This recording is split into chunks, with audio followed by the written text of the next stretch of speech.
Previously, on day 3 of our off-road trip from Phoenix to the bottom of the Grand Canyon. We left Sedona and survived the toughest trail on our trip as we drove over and down the beautiful red rocks. We climbed into the forests and made our way through the San Francisco volcanic field to our overnight stop, just north of Mount Humphreys. Today, we conclude our epic 4-day, 450-mile journey as we take forest roads west from Flagstaff to connect with Peach Springs. There, we'll hit our last trail as we drop over 3,000 feet before ending at the Colorado River at the bottom of the Grand Canyon.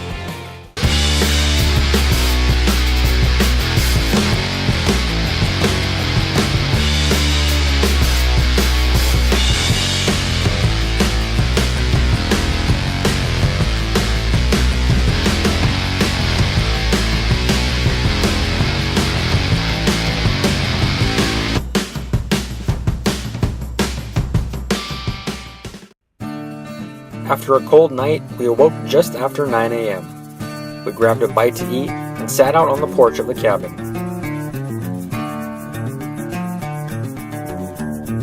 The snow-capped San Francisco peak sat across a wide meadow to the south of us. A muddy Jeep sat waiting for our final day on the trail.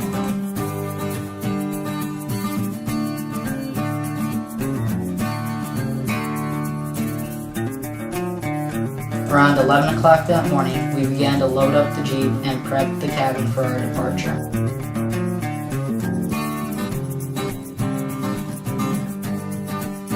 After consulting a local forest map, we double-checked our route for the day and set off to complete the last leg of what had been a pretty epic trip. From the cabin, it was only a couple miles back to Highway 180, where we turned left to head south towards I-40. Just 7 miles later, we broke off the highway. Rather than driving all the way to Flagstaff to catch I-40, we opted for the scenic shortcut through the Coconino National Forest. We took Forest Roads 245 and 171 as we blazed past Lava River Caves to the west of Flagstaff. While it was a tempting side trip, we were focused on the task at hand, making it to the Colorado before the end of the day. By about 12:30, we had romped through the forest and finally made it 10 more miles to I-40. Wash. Oh man, thank God I have my window up. Whew. Thank God I have my window up.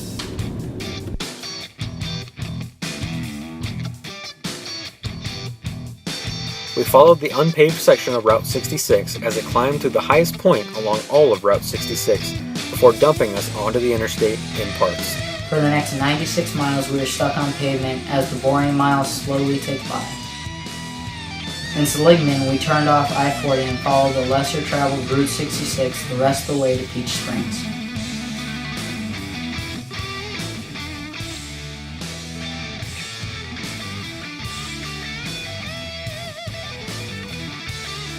It was just after 2 p.m. when we rolled into Peach Springs. At the Hualapai Lodge, we picked up the permits we needed for the final 20 miles and gave the Jeep a quick breather while we gathered ourselves. It was now or never. 430 miles down, just 20 more to go. We set off from Route 66 and began following Diamond Creek Road.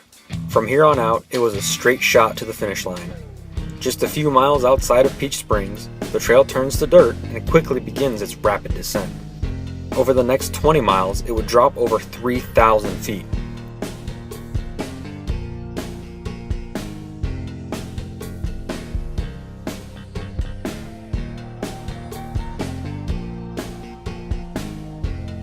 The further we drove into the canyon, the better the scenery got. Towering cliffs jut out of either side of the trail, and we were beginning to feel quite small in the Jeep.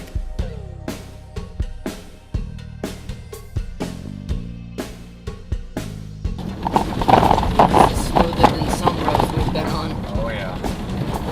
A bit easier by comparison. So far. Knock on wood. The extremely washboardy road made it hard to go quick. While we were anxious to finish the journey, we were forced to slow down or risk breaking something on the Jeep and ending our trip early.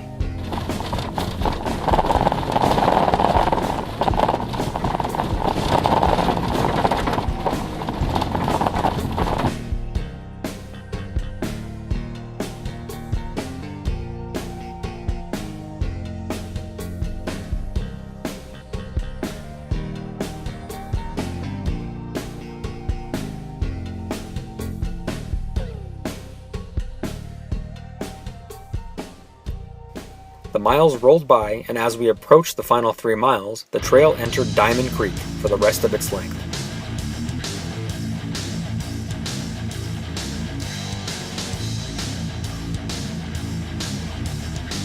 A little water on the trail wasn't going to stop us. We splashed through the water that would be in the Colorado River in just a few minutes, giving the Jeep a drastically needed, although incomplete bath.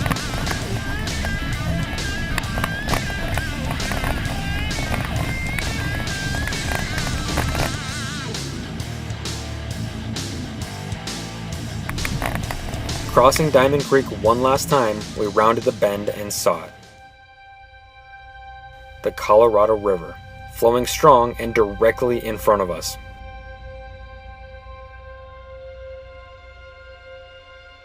We backed the Jeep right up to the water's edge and got out to check things out. After showing the ranger our permits, we took in the view for a while.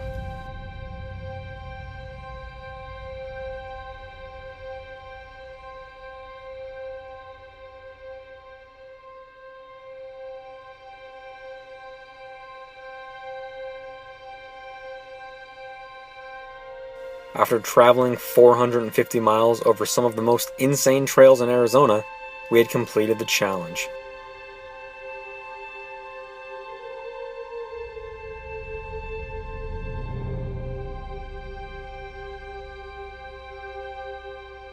The back way to Crown King, Jerome Perkinsville Trail, Devil's Staircase, Schnebley Hill, and even Diamond Creek Road didn't seem so bad in hindsight now that we had made it here.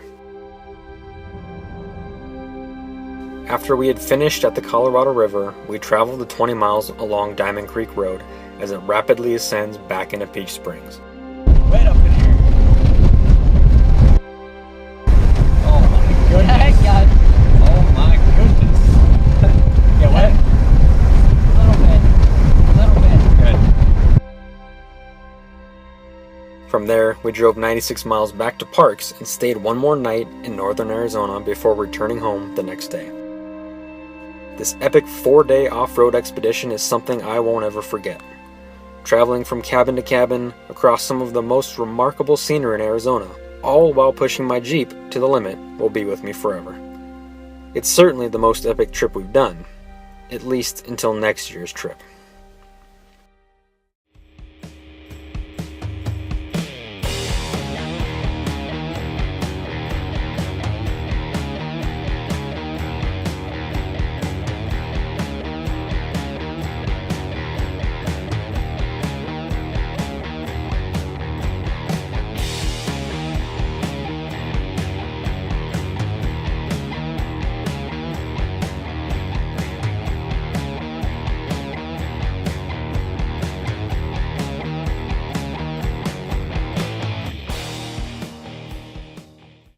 On the next azoffroad.net special, we head south to pick up El Camino del Diablo, better known as the Devil's Highway, as it crosses some of the most remote desert in Arizona.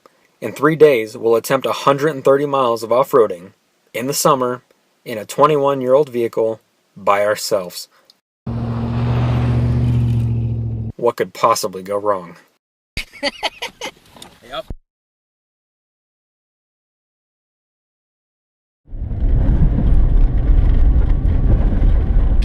Camera!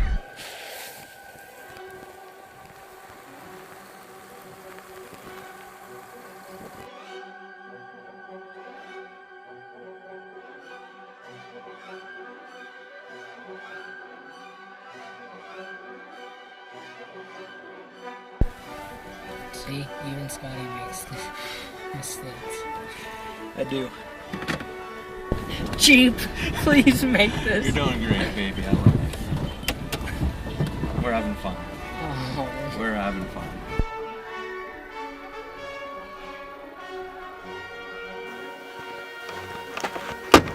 Nope. Don't break the Didn't mean to do that. Don't break the camera. Yeah.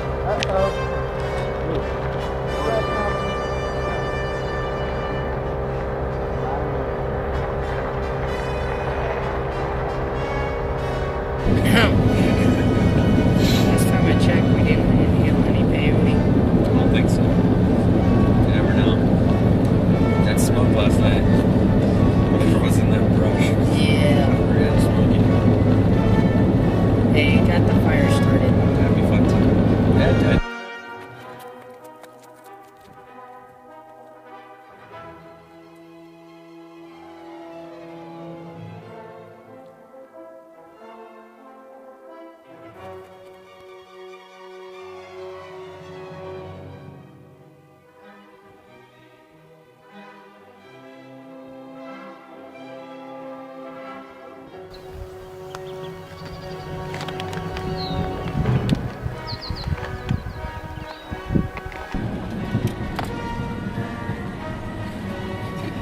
I had to.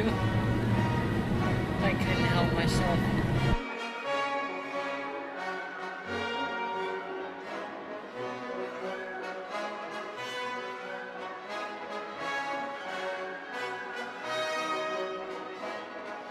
That was a good splash.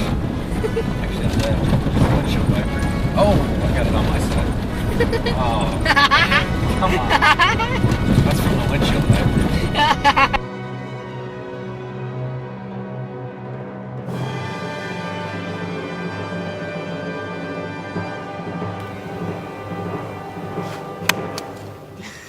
Not gonna work, but nope.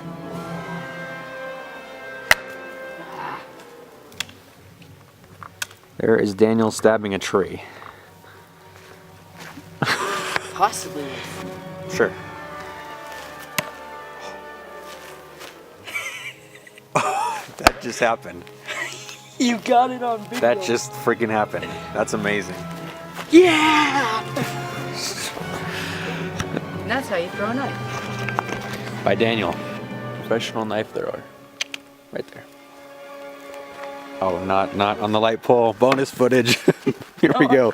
And the power goes off and we are stuck here. Okay, that is for sure not gonna work. No, this is too hard.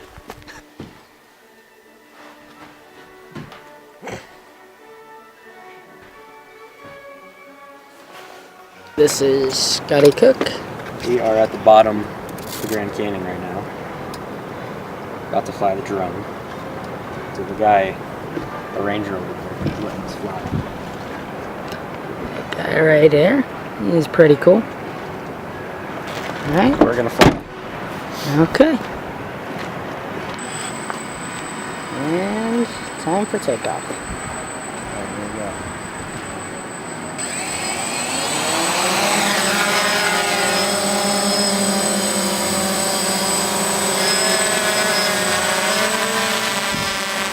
And it's in the sun.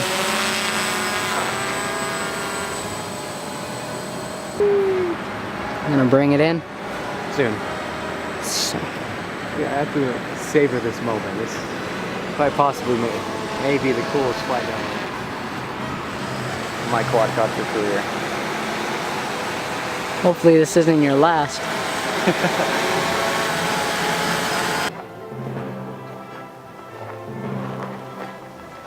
And Daniel's throwing knives again.